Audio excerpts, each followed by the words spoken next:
अस्सलाम वालेकुम नाजरीन। मैं अब्दुल जवाद सुमरो हाज़िर हूँ आपके programme behind the news with Abdul Jawad Soomro के साथ। तो शुरू करते हैं आज की ख़बरें और तबसरे। सबसे पहले मज़म्मत करते हैं यूरोपियन के कंटिन्यू दूसरे ममालिक में कुरान पाक की बेहरमती की गई है। इससे पहले 2-4 रोज़ पहले स्वीडन में हुआ और आज हॉलैंड में भी हुआ है। कुरान पाक की बेहरमती की गई है, जिसकी जितनी मज़म्मत की जाए उतनी कम है। जानबूझकर ये ममालिक मुसलमानों के जज्बात के साथ खेलते हैं, जिसके पीछे यकीनन कोई बैन अल-अक़वामी साजिश है।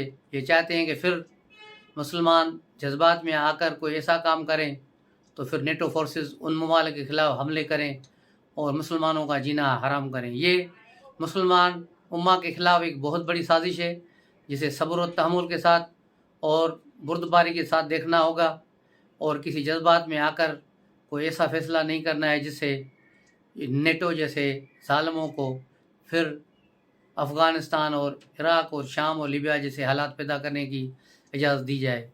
इनका जो है निशान अब यकीनन ईरानी होगा या उसके बाद पाकिस्तान भी हो सकता है, लेकिन ईरान को निशाना बनाने के लिए ये कर रहे हैं ताकि ईरानी जो लोग उठें इस पर और वो ईरान को तबाह बर्बाद करें। तो इंशाअल्लाह इस बार इनका ये मंसूबा नाकाम होगा। बहैसियत मुसलमान जो जहाँ है वहाँ इसकी मज़म्मत करे और अल्लाह से दुआ करे कि इन ज़ालिमों पर कहर टूटे। उसके अलावा आज शुरू करते हैं आज की ख़बरें। सबसे बड़ी ख़बर आज यही थी कि मरियम नवाज़ पाकिस्तान वापस पहुँच गई हैं। आज वो अबू धाबी के रास्ते लाहौर पहुँची हैं। 1 घंटा लेट उनका तैयारा हो गया और लाहौर में उनका अच्छा खासा इस्तकबाल हुआ है। ताहम पहले मना किया गया था इस्तकबाल करने से, लेकिन फिर इस्तकबाल की तैयारियां शुरू की गईं और तमाम अजला से कारकुनों के ग्रुप्स ने आज एयरपोर्ट पर ज्वाइन किया और एयरपोर्ट के बाहर उनका अच्छा खासा वहाँ रश था, जिसको अप्रिशिएट किया गया। मरियम नवाज़ ने वहाँ मुख्तसर खिताब किया और अपने आने वाले दिनों के प्लान के बारे में बताया कि वो एक दिन भी अब आराम से नहीं बैठेंगी और बाहर निकलेंगी और सबको बताएंगी कि क्या करना है। इस तरह मरियम नवाज़ के आने के बाद मुस्लिम लीग के नून के कारकुनों में एक नया जज्बा, एक नया वलवला और एक नया जोश नज़र आया, जो इससे पहले नज़र नहीं आ रहा था। और जो मुस्लिम लीग में कन्फ्यूजन थी, यकीनन अब मरियम नवाज़ के आने से ये दूर हो जाएगी और पार्टी एक समत में चलेगी और एक तरीके से फैसले करेगी। उसके अलावा जो है इसहाक डार ने कल अपनी जो है प्रेस ब्रीफिंग जो मीडिया पे दिखाई गई, इमरान खान के तमाम इल्ज़ामात को झूठ का बुलंदा करार दिया और कहा कि इमरान खान के दौर में ही मईशत माइनस में चली गई थी और उसी वजह से मईशत जो है तबाह हुई है और उसको इस हाल पे पहुंचाया गया कि 9 महीने में उसको नहीं संभाला जा सकता। उन्होंने कहा कि अब इसमें कुछ टाइम लगेगा, लेकिन इस मुश्किल हालात से हम निकल आएंगे। उसके अलावा इमरान खान ने कल आसिफ ज़रदारी साहब पर इल्ज़ाम लगाया कि वो उन्हें मरवाने के लिए पैसा खर्च कर रहे हैं और पाकिस्तान की एक टॉप एजेंसी यानी ISI वो और आसिफ ज़रदारी मिलकर उन्हें मरवाना चाहते हैं किसी दहशतगर्द तंजीम के साथ। तो ये इमरान खान के अहमकाना जो है नई जो है शोशे रोज़ाना छोड़ते हैं, क्योंकि इसके पास कोई बयानिया बचा नहीं। एक दिन पहले यही बात शेख रशीद ने की, यकीनन वही बात इसके कान में डाल गया होगा। सबको पता है कि इमरान खान कानों के कच्चे हैं। जिसने कान में कोई फूंक दे दी, खान साहब इस्लामी टच दो तो फिर शुरू हो जाता है और दूसरा काम कहो तो वो हो जाता है। इसको न सोचता है न समझता है और कुछ भी नहीं करता, लेकिन वो शुरू हो जाता है दूसरों पे इल्ज़ाम लगाने की। और इमरान खान अब जो है बड़ा संगीन इल्ज़ाम लगाया है आसिफ ज़रदारी पर और पीपल्स पार्टी वालों ने उसको बाकायदा एक ट्रेंड बनाया और कहा है कि जो है ज़रदारी चूहों का शिकार नहीं करते। तो इस तरह इमरान खान अब 2-4 दिन मज़ीद इसको चलाएंगे ताकि जब तक कोई नया बयानिया इनके हाथ में आए उस वक्त तक इसका शोर मचाएंगे।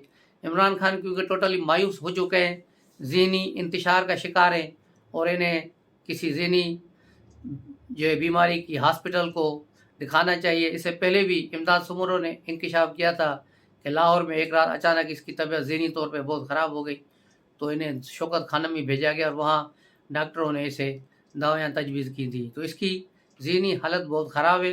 اس لیے وہ کبھی کس پہ الزام لگا رہا ہے، کبھی کس پہ لگا رہا ہے۔ انتہائی مایوس کن صورت حال ہے عمران خان کی ذہنی حالت، کیونکہ صدر بھی اس کو جواب دے گیا کہ اب میں درمیان میں نہیں آؤں گا، نہیں میرے کچھ ہاتھ میں ہے، نہ میں تمہارے لیے کچھ کر سکتا ہوں، اب تمہیں جیل جانے سے کوئی نہیں بچا سکتا۔ اس لیے نہیں، اب اس نے اپنے کارکنوں کو بلا کر باہر بٹھا دیا ہے شیلڈ بنا کر، تاکہ لوگ اس کی حفاظت کرے اور تحفظ کرے۔ لیکن جو گرفتار کرنے والے آئیں گے تو یہ 500 یا 1000 بندے کیا کریں گے؟ وہ تو ان کو بھی رونتے ہوئے چلے جائیں گے۔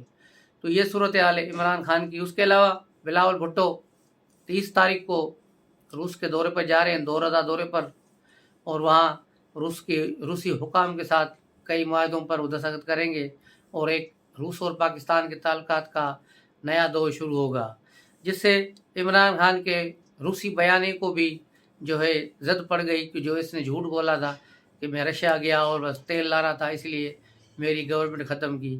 اس کے بعد اب رشیا باقاعدہ پاکستان کے ساتھ آ رہا ہے، اور رشین وفد آیا تھا پاکستان، اور اب جو ہے اس کے جواب میں بلاول بھٹو رشیا جا رہے ہیں۔ تو وہاں اب دیکھنا ہے کہ وہ وہاں پر کس قسم کے مذاکرات ہوتے ہیں اور کیا ہوتا ہے۔ اس کے علاوہ پی ٹی آئی نے جو ان کے آخری 43 ایم این ایز کو نااہل قرار دے کر اسمبلی سے باہر نکال دیا گیا تھا، ان کے ریزائن منظور کرتے ہوئے اب پی ٹی آئی نے فیصلہ کیا ہے کہ ان کے خلاف اسلام آباد ہائی کورٹ میں پٹیشن داخل کریں گے۔ وہ دیکھنا یہ ہے کہ وہ کب وہاں پٹیشن داخل کرتے ہیں، 1-2 روز میں کریں گے یا اس میں کچھ دن لگ جائیں گے۔ اس کے علاوہ کچھ شہروں میں عمران خان کے عدد میں نکاح کرنے پر بھی احتجاج ہو رہا ہے، اور مولوی حضرات سڑکوں میں نکل آئے ہیں اور جلسے جلوس کر رہے ہیں، عمران کو جو ہے برا بھلا کہہ رہے ہیں کہ وہ اس نے ایک غیر اسلامی کام کیا، اور اس کے خلاف بھی ایک مہم شروع ہو گئی ہے۔ اس کے علاوہ ایک اور بھی خبر آج چٹھا صاحب نے دی ہے کہ عمران خان کی آڈیوز اور ویڈیوز جو رکی ہوئی تھیں، اب وہ تیزی سے ان کا سلسلہ شروع ہونے جا رہا ہے۔ وہ ویڈیوز اور آڈیوز اب شروع ہو جائیں گی۔ اس کے بعد دیکھنا ہوگا کہ عمران خان کیسے دفاع کرتے ہیں، کیونکہ عمران خان نے اب جو 2 دن پہلے بھی بات کی تھی، تو اعظم سواتی کی ویڈیو کی بات تو کی تھی، لیکن اپنی آڈیوز اور ویڈیوز کی بات نہیں کرتے، کیونکہ انہیں پتہ ہے کہ وہ اصلی ہیں، اس لیے ان کا وہ ذکر ہی نہیں کرتے، اس گلی سے موڑ کے آگے چلے جاتے ہیں۔ تو اب اس کے بعد جب یہ چیزیں سامنے آئیں گی تو عمران خان کی پوزیشن مزید کمزور ہوگی۔ عمران خان نے اب جو ہے عوامی مہم شروع کرنے کے لیے اپنی پارٹی کو کہا ہے کہ وہ پلان بنائیں کہ وہ کہاں جلسے کرنے ہیں، تو میں وہاں جلسے کروں۔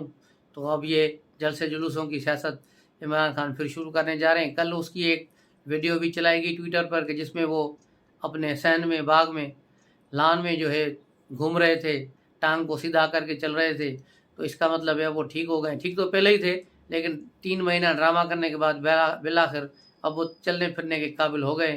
تو اب دیکھیں وہ کتنے دن اور گھر میں بیٹھتے ہیں، کچھ دلیری کر کے باہر نکلتے ہیں یا نہیں۔ تو اس کے علاوہ آج فواد چودھری کو بھی سیشن کورٹ میں پیش کیا گیا، جہاں اس کی ضمانت کی درخواست بھی لگی ہوئی تھی، اور اس کیس کو خارج کرنے کے لیے بابر اعوان بڑے مفصل دلائل دے رہے تھے، لیکن سیشن کورٹ نے ان کے سارے دلائل مسترد کر دیے، اور جو ہے سرکاری وکیل کی بیان کو درست قرار دیتے ہوئے کیس کو واپس ماجسٹریٹ کے پاس بھیج دیا ہے کہ وہ فیصلہ کرے کہ فواد چودھری کو جوڈیشل ریمانڈ پر جیل بھیجنا ہے یا انہیں مزید جسمانی ریمانڈ پہ لینا ہے۔ تو یہ فیصلہ ابھی نہیں ہوا، تھوڑی دیر کے بعد ہو جائے گا۔ وہاں دلائل چل رہے ہیں ماجسٹریٹ کے پاس F8 کچہری میں، تو وہ اس کے بعد پتہ چلے گا کہ اس کو فواد چودھری کو شاید آج جو ہے پھر دوبارہ جوڈیشل ریمانڈ سے نکال کر پولیس کی کسٹڈی میں دے دیا جائے گا 1-2 روز کے لیے یا 3 دن کے لیے۔ تو یہ تھی اب تک کی خبریں۔ جیسے کوئی نئی خبریں آئیں گی تو انشاءاللہ پھر آپ کی خدمت میں حاضر ہوں گے۔ تب تک کے لیے اجازت دیجیے، جاتے جاتے چینل کو سبسکرائب کریں اور اپنے دوستوں کے ساتھ شیئر کریں۔ السلام علیکم۔